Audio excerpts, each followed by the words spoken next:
All right, so let me show you a very neat tool that I discovered that makes writing messages incredibly simple and easy for you to almost perfect. So I just picked the contacts that I have here to show you an example how this works.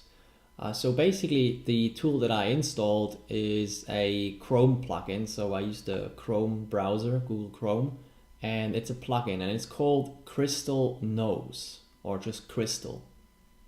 Basically what it does is this little bar comes up here whenever you visit somebody's profile, and it says something different depending on who that person is. Now, what Crystal basically does is it collects online data from people's social profiles. So let's take Sarah as an example here. With her, it probably gathered a lot from this. So from this text, how she writes, from whatever she writes down here, it's a pretty rich profile. So therefore, the Crystal tool is able to tell very specifically what kind of personality she has. So Crystal uses the DISC profile. It's a personality assessment profile, and it categorizes people into, I think, 20 or 30 different types. And based on that, it gives you clues on what to look out for in your messages. So let's take Sarah as an example, and let's open the bar here.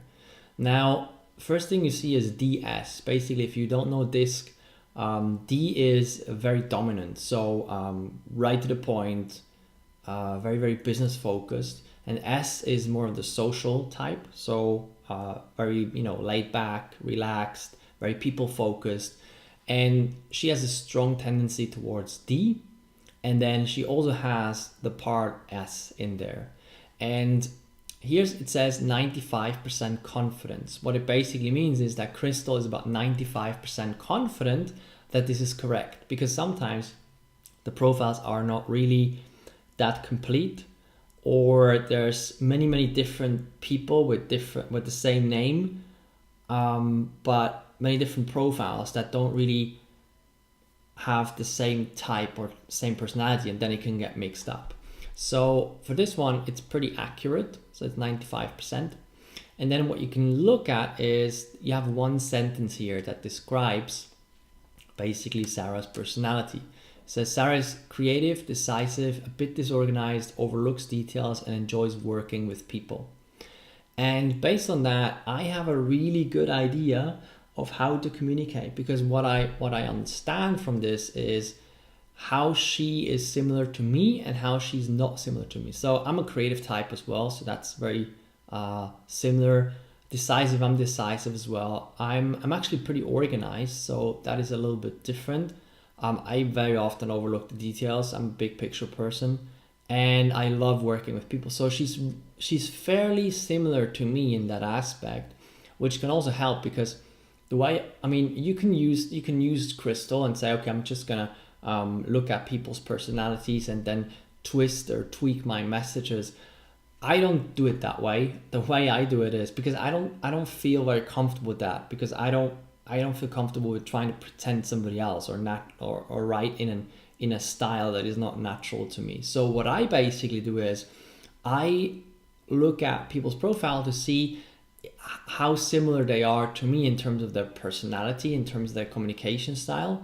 And I usually focus on connecting with people that naturally connect with me in terms of that. So because then I don't really have to change myself or change my communication style. So I use it that way. And it gives you a couple of words here about that person: enterprising, authoritative, and direct. So basically, when I would write a message to Sarah, I would make sure that I'm really to the point. I wouldn't write a full page message or anything like that until I probably have talked to her at least once. If I have to send her something more in detail, I would not do that until I've talked to her.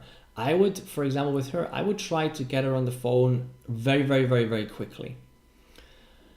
And the reason is because she's very much to the point. So she wants to know what's going on. So I would just write a couple of sentences, and I would make sure that every sentence is really to the point. So for example, I would, let's say I haven't connected with her yet. And by the way, you can do this without being connected to her. You don't have to be connected to somebody to see her personality or his personality. So in a connection request, I would say something like, hey, Sarah, very impressive background. So you want to appeal to somebody with a high D. You want to appeal to them in a way that makes them feel proud, makes them feel appreciated. That's very often a part of their drive. So you want to go into that a little bit. I mean, you don't have to. It's just like my natural style to do it anyway. So that's what I would say. And I would say, a really impressive background. Love what you've been up to. Would love to connect and learn a little bit more about you, because she enjoys working with people. So the word connect probably connects with her, if that makes any sense. And it's not a long message. It's to the point. It's clear what I want. I mean, I'm not saying, hey, I want to sell you something, or I want to partner with you on this, or I want to hire you, or whatever. If I have a very specific opportunity, I'm going to talk about it right away with her. So for example, right now I'm running this Access Panel program, which is basically a program that brings together high-level corporate executive and startup founders, startup CEOs in a panel that helps each other with mentoring and basically builds a board of advisors for the startup CEOs. So I'm currently sort of recruiting senior executives as well as the startup CEOs to bring them together, right? So I have this page set up and where everything is explained. So with some people, when I connect with them based on this opportunity, I would just say, love what you're building with this company and would love to connect and learn more. If they're more of the I type, I would do that. If they're more of the D type, like Sarah, I would say, hey, Sarah, very impressive background. Here's what we're doing. I'd love to talk to you about this. And that's it. Because if she doesn't feel like, oh, there's some meat there, she's going to go like, whatever, I don't really know why I should connect with this person. So that's what I would suggest in this case. I'm just going to use this case as an example. And you can even see there's an email coach in here. It's pretty incredible. And this is just a free version. You can upgrade for a lot more stuff. So here, I think you can just see the subject because it's not a premium version.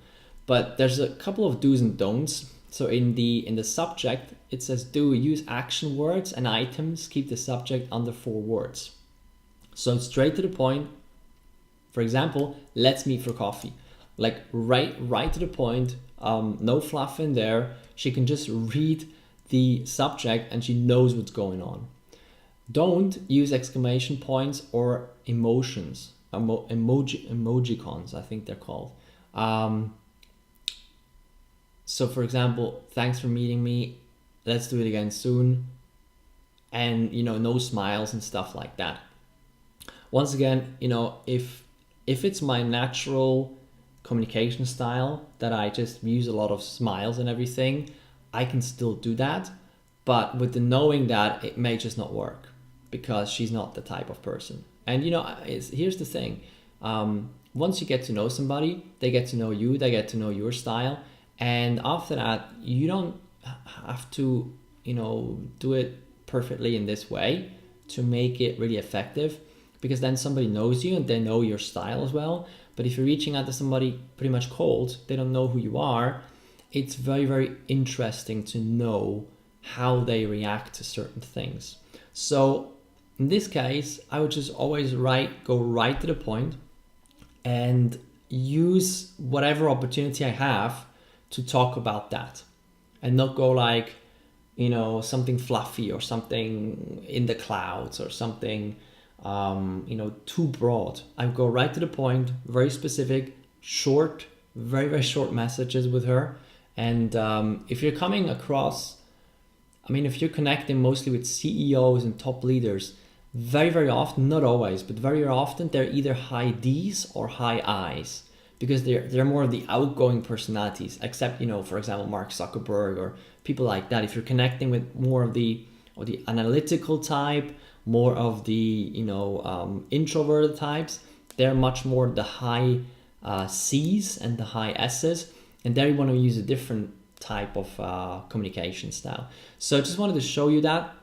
If you need more inputs, what I suggest is I created a PDF that's called 23 Mental Triggers That Make Busy People Say Yes.